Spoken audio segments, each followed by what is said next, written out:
Earthy Angels! Kamusta? Welcome back to Pinay Angel Tarot. This reading is a love message for no specific sign. This is for anyone kahit ano man ang zodiac sign mo. Take note na general reading po ito kaya maaaring mag-resonate o hindi. I-take nyo lang yung nag-resonate, hayaan nyo na yung hindi nagre-resonate kasi baka para yon sa iba. Kamusta kayo guys? It's full moon right now. Kaya excited ako na gawin itong reading na to kasi tingnan natin yung full moon energies connected sa love life nyo. May announcement ako guys. Meron ako na-discover na bagong scammer na naman. Kaya please mag-ingat kayo kasi grabe na din yung stress ko sa scammer. Nasa Instagram ko po, ilalagay ko dito para makita nyo yung pinagagawa ng scammer. Kinokopya lahat ng content ko, nagkukunyari na ako, tapos magme-message sa'yo, mag-offer ng private reading, tapos manghihingi ng donasyon. Hindi ko po gawain yun guys, kasi hindi po ako magme-message, wala nga po akong time sa mga ganyan. Maliban na lang kung kayo mismo yung mag-message sa akin kasi kailangan nyo ng reading, saka ko po kayo marereplyan. Kasi meron akong private reading services pero hindi ko po gagawin yung magme-message sa'yo tapos sasabihin sa'yo na babasahan kita ng palad o babasahin ko yung kapalaran mo. Hindi. So, mag-ingat lang po. I-report nyo po yung fake account. Lalagay ko dito. Alam ko na din anong pangalan ng scammer na yon. Pero hindi lang siya nag-iisa guys. Marami pang iba. Meron din nga sa Facebook. Ang daming kumukopya ng mga content ko. Tapos pinopost. Kunyari sila yon. Pati mga picture ko guys. Yung mga picture ko kinokopya. So, para sigurado kayo na ako talaga yon, tingnan nyo po sa ilalim ng video ko dito sa YouTube channel ko. Currently, I have 123,000 subscribers dito sa YouTube. Makikita nyo din po dito yung link sa legit na social media account ko sa Facebook, sa Instagram, at sa TikTok. Thank you so much. So, ito, ready ko lang yung mga cards nyo. Ngayon, kung kailangan nyo naman po ng gabay, pwede kayo magpa-private reading sa akin. Message nyo lang ako dun sa Facebook page ko, Pinay Angel Tarot. May bayad po yun kasi ikaw mismo ay i-reading. At kung gusto nyo na mas mabilis na transaction, message nyo ako sa Viber o sa WhatsApp. Nasa description box po lahat ng mga details. And kung gusto nyo namang mag-avail ng crystals, kagaya ng mga nakikita nyong ginagamit ko, message nyo ako sa Instagram page ko, Pinay Angel Tarot. Lahat ng legit accounts ko nakalagay po sa ilalim ng video sa description box. Diyan lang po kayong mag-click. Huwag na po kayong magtumingin-tingin sa iba kasi baka mapunta pa kayo dun sa scammer. Ayan. So anyway, oo kasi sobrang stressful guys. Yung ang daming scammer na kumakalat. Hindi lang naman sa akin sa lahat naman ng mga nakikita nyo, meron talagang scammer. Kaya always make sure na sa legit kayo napupunta. So ito na, tingnan natin ang unang mensahe. Only time will tell. Oh my gosh. The past is now behind you. Release it and embrace new possibilities. A new path is now available to you. Follow it with faith. Alam mo guys, may bagong simula dito Ngayon pakiramdam mo wala ng pag-asa. Pero sa totoo lang, only time will tell. Meron ding pagbabagong mangyayari. Parang nagiging stagnant kasi ngayon yung sitwasyon nyo Pero sabi dito, tapos na yun Nangyari na mga nangyari. Kailangan mo na yan talikuran. Kailangan mo nang i-release. At kailangan harapin mo at embrace mo yung bagong simula. At i-follow mo yon yung gabay na sinasabi ng intuition mo. Kung ano yung sinasabi ng intuition mo sa'yo na gawin mo ngayon, yan yung gawin mo. Kasi ginagabayan ka sa bagong simula. Okay? Next card, Angel of Strength. I can see na kaya mo mag-manifest kasi you have inner strength. You are a strong person. Kailangan mo lang ikalma yung sarili mo kasi hindi naman madali yung pinagdadaanan mo. Pero strong ka. Adjacent possibilities. So, nakakalito tong energy na to, guys. Napapaisip kayo Ang dami kasing pwedeng mangyari dito. So, kailangan wag maging masyadong emosyonal. Baka kasi makagawa ka ng desisyon na out of your emotions or kumbaga hindi mo pinag-isipan ng mabuti kasi nadala ka ng emosyon mo. Okay? So, So, from the tarot, tingnan natin. Overall energy is Knight of Swords. Mabilis na energy, biglaan. Oh, exciting. Interesting to, guys, ha. Merong pagbabago. Ayan, sa love life nyo, guys. Tingnan natin. Sa recent past, 3 of Pentacles, 6 of Wands, and the Justice card. So, nagkaroon kayo ng partnership ng taong yan. Masaya, okay naman. Kumukonek kayo sa isa't isa. Sinusuportahan niyo isa't isa. And, posibleng maraming taong involved dito or maraming nakakakilala sa inyo pareho. Sa current situation nyo, 10 of Pentacles, Knight of Cups, Knight of Wands. Wow, guys! There is stability, romance, and ang saya-saya mo dito. Sa totoo lang, meron success sa finances nyo ngayon, guys. Naisama pa yan dito kahit love reading to kasi yan yung energy ngayon. Nagiging more stable ka and nag-i-enjoy ka rin. Nakita ko ang dami mong gustong gawin ngayon. When it comes to love, there is so much passion and romance. Komportable kayo sa isa't isa. Nakita ko din dito, multitasking ka eh. Kita mo juggling siya, oh. Pinagsasabay-sabay nyo lahat. May nakita din akong energy ng family, energy ng bahay. So, ang ganda nga ng full moon kagabi eh. It's actually full moon in Virgo right now. And it's a good time to create kung ano man yung minamanifest nyo at gawin mo kung anong kailangan mong gawin. Sa near future, 5 of Pentacles, Page of Cups, Ace of Pentacles. Oh my gosh. Bakit nakita ko dito merong panghihinayang pero gusto mo magsimula ulit? Oh, very emotional na energy. Sa ngayon parang nakita ko ini-enjoy nyo yung relationship nyo. Pero andun yung kalituhan eh, kung anong gagawin nyo. Meron na ako nakita pabalik-balik. Kita mo magkaharap tong si Knight of Cups at si Knight of Wands. Andito din si Knight of Swords. Ang bilis ng energy. So, nalilito ka, ano bang gagawin ko? Paano ko ba haharapin tong taong to? Ito yung gusto mo, ito naman yung gusto niya. Parang hindi kayo jive ngayon. Pero at the same time, nakikita ko, mukhang ang daming ganap eh. Ang daming ganap ngayon at mabilis. Kita mo ang daming horse. Ayan, ibig sabihin there is movement pag merong horse. Ayan, may nakita din akong communication. Pero may na-feel din ako dito na medyo mahina ang loob mo ngayon, no? Medyo emotional, mahina ang loob. Pero parang sinasabi dito, guys, na you need to take the opportunity sa relationship mo. Kasi baka sa huli, manghihinayang ka. Andito kasi si 5 of Cups eh. So, nasa near future na energy mo to. Ibig sabihin pag ganon, alam mo na posibleng mawala sa'yo yung taong yan. Parang nakita ko dito, gusto mo mag-sorry sa kanya pero hindi mo masabi. Ayan. Okay. Nakakaloka. Bakit ganon? Sino resonate doon? Comment kayo. Okay. So, mag-clarify tayo, guys. Bakit merong pagbabago at ang bilis ng energy na yon? The Sun, 10 of Swords, 9 of Swords. So, kaya merong pagbabago kasi meron kayong unfinished business. Pero gusto nyo na ng bagong simula. There is leadership and happiness. Sobrang grateful ka sa taong yan kahit hindi perfect ang lahat.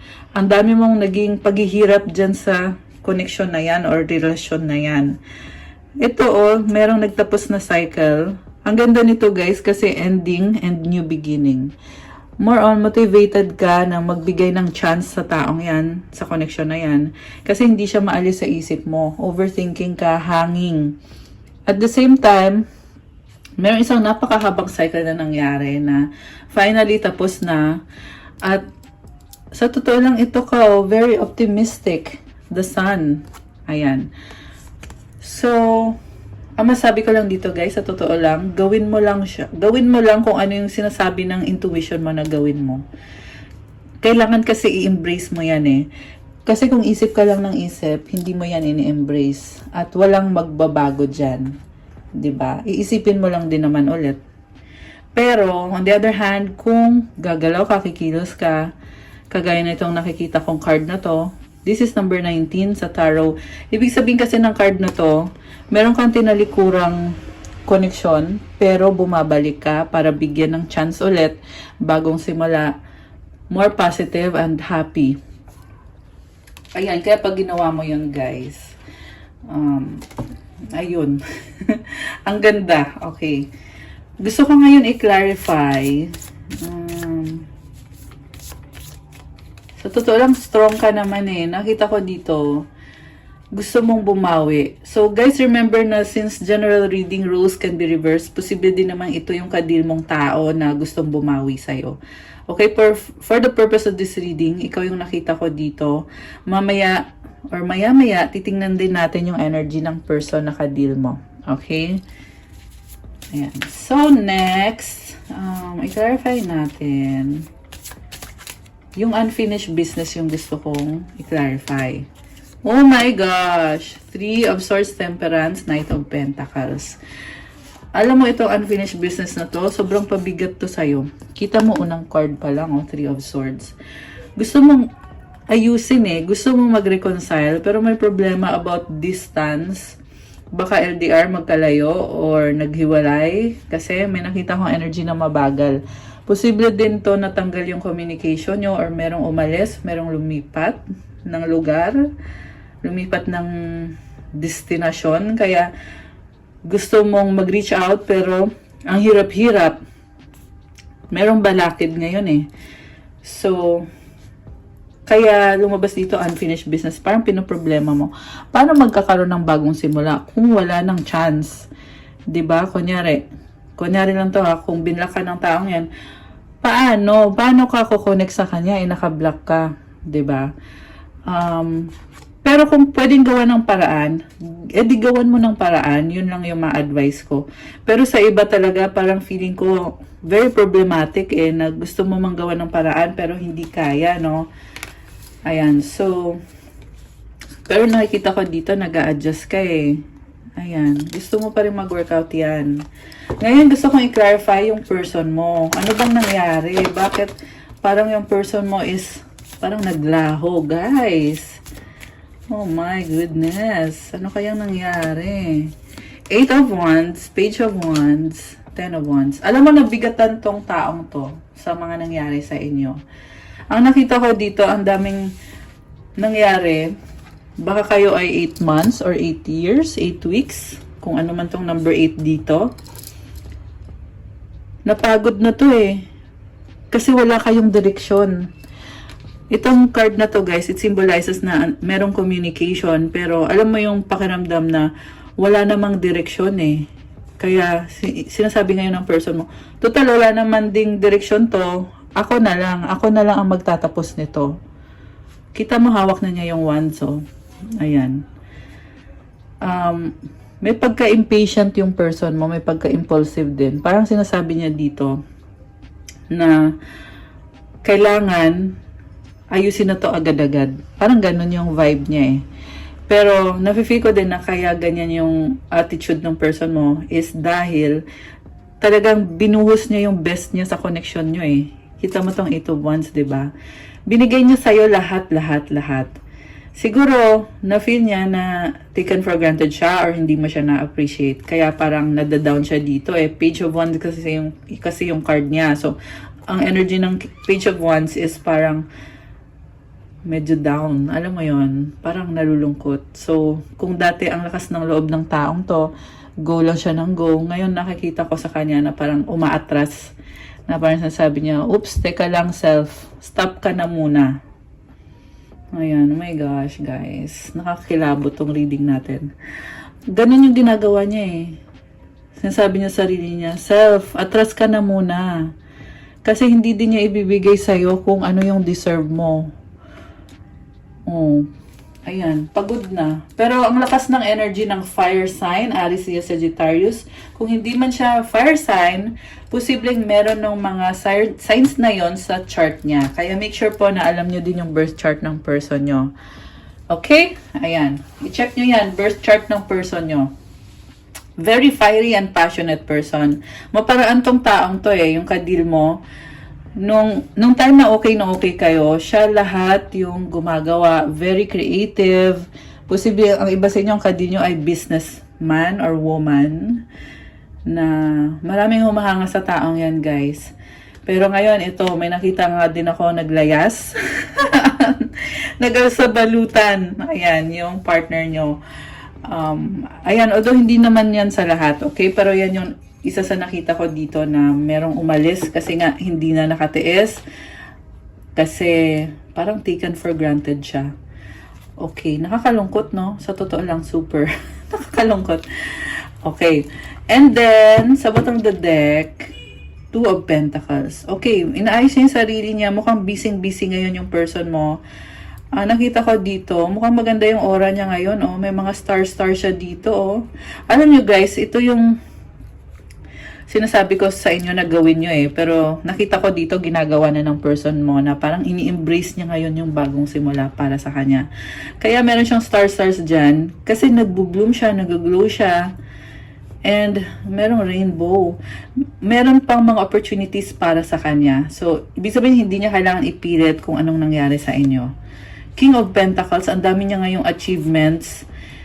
Oh my gosh, grabe. Very serious siya ngayon, very practical din. Kita mo puro Pentacles tong cards na to.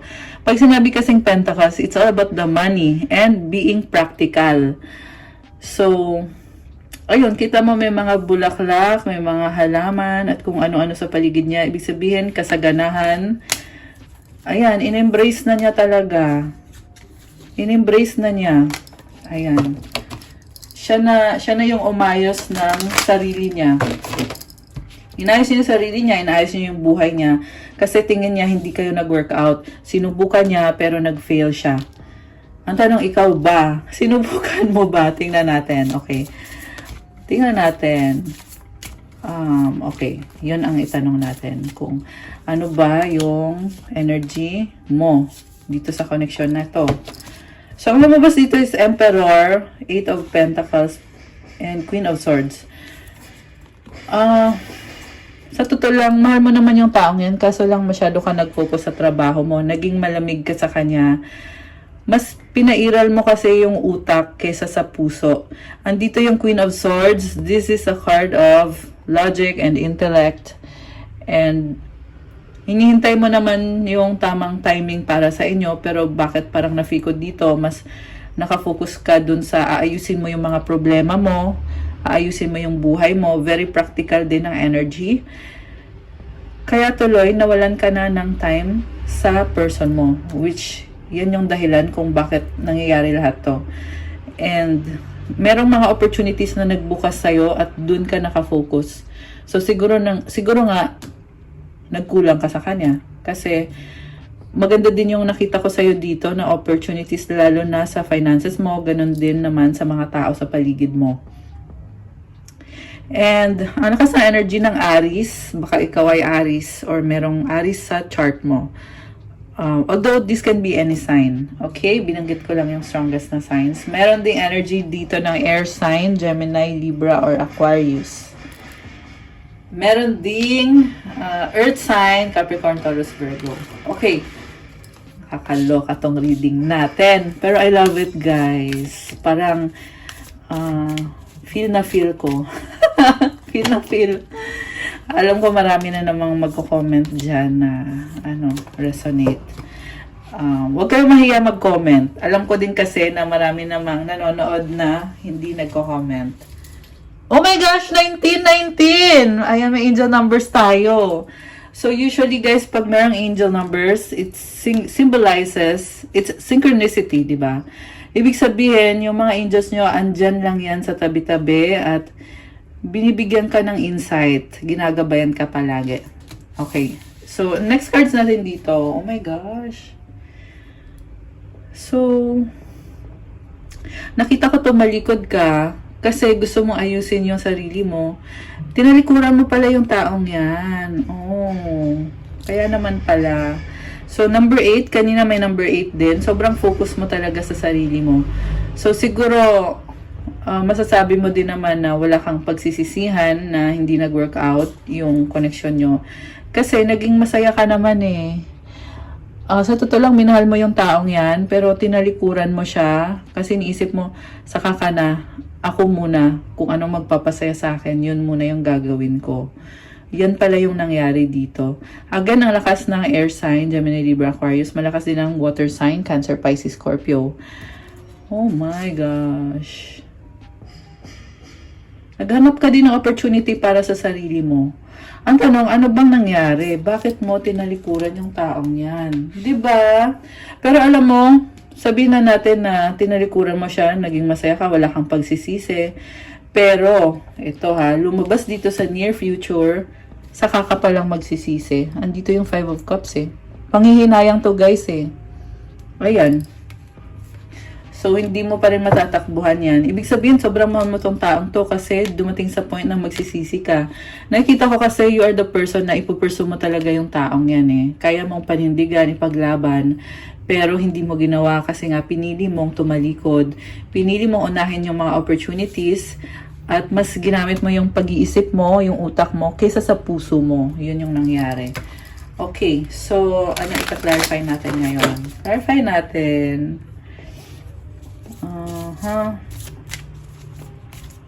Kasi ngayon, yung person mo, nasa sa kanya na din lahat eh. Naayos na din niya yung sarili niya ngayon. Kaya ang tanong natin is kung ano bang susunod or ano bang outcome dito. Oh my gosh! 6 of Cups, 3 of Cups, Judgment. Alam niyo guys, namimiss niyo siya. Ayan, namimiss yung taong yan. Pero nagdadalang isip ka dahil sa, again, dahil sa fear. Parang ang dami mong hanash. Parang ang dami mong, alam mo yun, parang nakita ko kasi sa'yo, ito may mga rocks kasi, it symbolizes problems. So, dyan ka nakatingin eh, yung mga problems yung tinitingnan mo. At the same time, nakita ko dito, merong nagbubukas na kumbaga realization na ay na-miss ko pala yung taong yan, kailangan ko pala siya at gusto ko ulit kumonek sa kanya. Kailangan magkaroon na ng movement dito sa connection na to. Kasi ang nakita ko, mabait ka eh, malambot ang puso mo and meron kayong memories na sobrang mong chine-cherish. Alam mo yun, sobrang precious ng memories na yun. Ito, tingnan muna natin. Oh my gosh. Nagsisi ka ngayon. O, diba? Sabi ko na eh. Meron talagang regret dito. Ayan, tatalikod. Tapos ngayon lumabas dito, nagsisisi. So, ito ka, oh. Sabi ko nga, malambot naman yung puso mo. Mabait ka naman eh. Sabi dito sa card mo. At, naalala mo yung times na okay kayo. Nag-i-enjoy ka, maalala mo lang yung mga memories nyo ng taong yan. Masaya ka sa mga memories nyo. Kailangan nang magkaroon ng pagbabago dito. Andito yung judgment card. Malaking desisyon ang kailangan mong gawin. So, this judgment card is all about moving forward, making a decision. Kita mo nakataas yung kamay nila. So, kumbaga, ready nang magsimula ulit. Ang kulang na lang is action. Siyempre, you need to take action para mag-manifest yung gusto mo na pagbabago or bagong simula. Kaya yung overall energy natin kanina is Knight of Swords, 'di ba? Mabilis na energy to pagbabago to. Ayan! Nakaka-excite! Oh my gosh! Okay. So, kuha pa ako ng last cards. Ano pang outcome dito? Ace of Swords, the Magician, Four of Cups. Bagong simula, gusto magsimula ulit, pero bakit malungkot? Bakit? Ayan merong lungkot. So, sabi dito, handa ka na, you have all the tools. Pero, parang kinukontra mo eh. Mas pinipili mo na, ay, wag na lang. Parang ganun. Parang nakikita mo yung opportunity sa harap mo, pero ikaw din yung umaatras. So, again guys, sa huli, decision mo pa rin yung mananaeg. Pero sa nakita ko dito, nadadala ka ng emosyon eh. Siguro, mas maging logical ka sa kung ano ba talaga ang gusto mong mangyari sa inyo ng taong yan. Kung gaano ba kahalaga sa'yo to. Kasi sa huli, ikaw lang din naman yung mahihirapan. Merong 2 5 dito. Pwede ka namang magstay, pwede mo din namang talikuran yan. Pero kung isip ka lang ng isip at wala kang ginagawa, more on, manghihinayang ka na lang talaga. Kasi meron ka nitong dalawang cards na to eh. Ayan. So, desisyon nyo yun. Yan lang yung mga lumabas dito sa reading natin. Gusto kong tingnan ngayon kung ano ang energies na connected sa inyo. Ito, para malaman natin kung worth it ba ipaglaban tong taong to. Worth it ba na ayusin kung anong meron kayo? Worth it ba lahat ng pag-overthink mo sa taong yan? Ayan. Tingnan na din natin kung ano ba yung gusto niyang sabihin sa'yo. Kung meron man. Ano ba ang gusto niyang sabihin sa'yo? I hope that you can forgive me one day. Oh my gosh. So, ayan o. Gusto niyang patawarin mo siya. Imagine. So, after all that happened, gusto pa rin niyang patawarin mo siya. Ibig sabihin, paano sinasabi niya dito na naiintindihan ka niya, tanggap ka niya, hindi mo kailangan, alam mo yon, hindi mo kailangan sisihin yung sarili mo kasi accept ka niya. Parang acceptance yung nafe-feel ko dito eh, na parang sinasabi niya sa'yo na, sige, gawin mo kung anong sa tingin mo ay makakabuti para sa'yo. Parang nafe-feel ko sa person mo na, hindi niya pinipilit. Kaya nga siya parang, di ba sabi ko nga kanina, siya na mismo yung umalis kasi nakita niya na, ay wala na to, wala nang chance to. Kaya siya na din mismo yung umalis kasi sinubukan naman niya eh. So ngayon, napakaswerte mo kasi parang siya pa yung gustong humingi ng tawad sa'yo ngayon. Just being near is intoxicating. So attracted pa rin siya sa'yo. Oh my gosh! Guys! Gusto ka pa rin ng taong yan. Ano pa? I regret lying to you. So, meron siyang pagsisisi. May nasabi siya sa'yo na kasinungalingan. Ayan. Ano kaya yun? Hindi ko alam. Okay, ano pa? Ano pang gusto sabihin ng person mo? I know I was a distraction from your pain. Parang sinasabi niya na naintindihan niya kung bakit mo siya tinalikuran, kung bakit nangyari mga nangyari. Kasi, meron ka ring experience sa buhay na tinatry mong ayusin. Grabe. Sobrang emotional tong reading natin ngayon, no? Ayan, comment nyo nga. You are the best thing in my life! Guys! Grabe!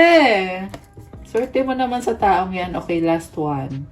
Oh my gosh, I'm not available. Grabe. Ramdam mo yon na parang sasabihin dito, oh, tanggap kita, pero gusto ko munang mapag-isa, medyo nalulungkot ako ngayon. Ganun yung energy ng person mo.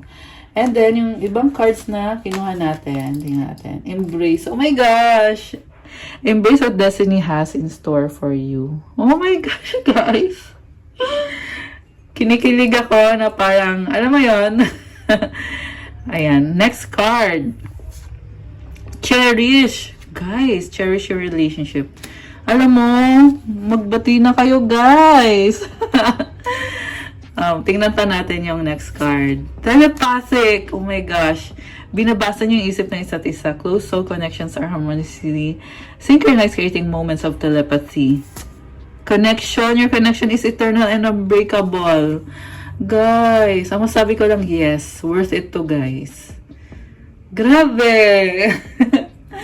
Ayan, comment nyo dyan yung mga resonate. May nasagap din tayong soulmate connection. Parang alam niya iniisip mo, alam mo din yung iniisip niya. Ayan. Kasi soulmate mo yung taong yan. Anong advice para sa viewer natin? Advice para sa viewer natin. Okay. Gratitude. Find just one thing that you feel grateful for right now. And let that gratitude pour through your body. It's a healing balm like the warmth of the sun. Ang ganda naman. So, magpasalamat ka daw. Alam mo yung gratitude mo, yan din mismo yung mag-heal sa'yo. Ito, tumalon pa tong card na to eh. Labyrinth. Even when you feel lost, there's always a way through the labyrinth. Ibig sabihin to guys, kaya pang gawa ng paraan, kung ano man yung paraan na yan. Think outside of the box. Yan ang sinasabi sa'yo ng mga cards mo. And be grateful. Kasi yung gratitude mo, yan din mismo yung magbibigay ng healing, happiness para sa'yo. Para maging okay ka ulit. para sobrang gumanda yung glow sa'yo. Ang ganda ng card nito, oh. Ang ganda ng card na to. Kulay pink. Pink and red and green. Oh, I love this. Ayan. Okay, guys. That's what I have for you sa ating love message for today. Thank you so much for watching.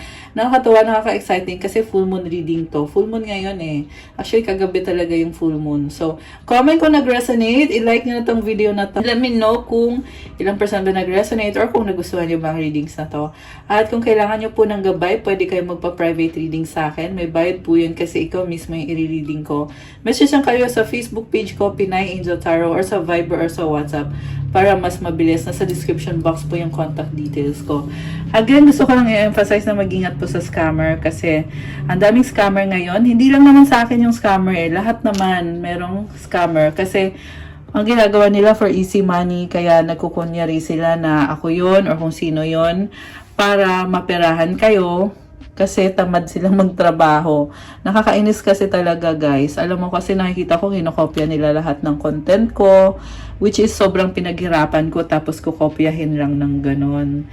So, ayan, pag nanakaw ng content yung ginagawa nila. And, ayun, basta kayo, be responsible, okay? At kung gusto nyong kumontak sa akin, nakalagay naman dito sa description box sa ilalim ng video na to. Andyan po yung mga legit na social media accounts ko. So, maliban po dyan sa nakalagay dyan, wala na po akong ibang social media. So, meron dyan sa Facebook, Instagram, sa TikTok, and yung Viber account ko, WhatsApp, para sa mga private readings. So, that's all. And thank you. And sa mga nagtatanong about bracelets, yung mga for sale po is yung mga nakapost lang po doon sa Instagram ko. Meron kasi ako natatanggap na message na gusto nilang bilhin ito. Ayan, hindi naman po kasi for sale yan. So, yung, yeah, kasi ang cute naman kasi talaga, 'di ba? Pero guys, hindi yan for sale. Yung for sale is yung nakapost, okay? Ang dami kasing makukulit eh. Kaya nahihirapan din ako sagutin yung mga tanong nyo. Kaya kung napapansin nyo yung iba dyan, hindi ko na sinasagot. Kasi kayo din naman mismo, parang alam nyo din naman na mali yung tinatanong nyo. Ayan. Anyways, sinabi ko lang para alam nyo, para may idea na din kayo. Marami pong mga crystals dun, guys. Sobrang dami. Mga bracelets po. Nakadetalye na din kung ano yung mga benefits. Tingnan nyo na lang po dun sa Instagram ko. Syempre, ayan, merong for love, for wealth, prosperity, abundance, for protection. And meron din po tayong bagong products, yung magic oil, tsaka yung salt bath, na nire-recommend ko kasi yon sa mga nagpapa-private reading. Kasi cleansing yun eh. Napaka-magical po ng salt bath natin. And merong power talaga, guys, na pagkagamit mo nun, kasi tinetest ko din yung sarili kong product, kaya alam ko din talaga. Message na lang kayo sa mga needs nyo, kasi hindi ko na muna sasabihin lahat tungkol dun sa mga products ko. Ayan. For now, that's all. Thank you again. Have a good day. I'll see you again soon. Stay safe. And God bless po sa lahat. And again, thank you for joining me here, guys. And God bless. Bye!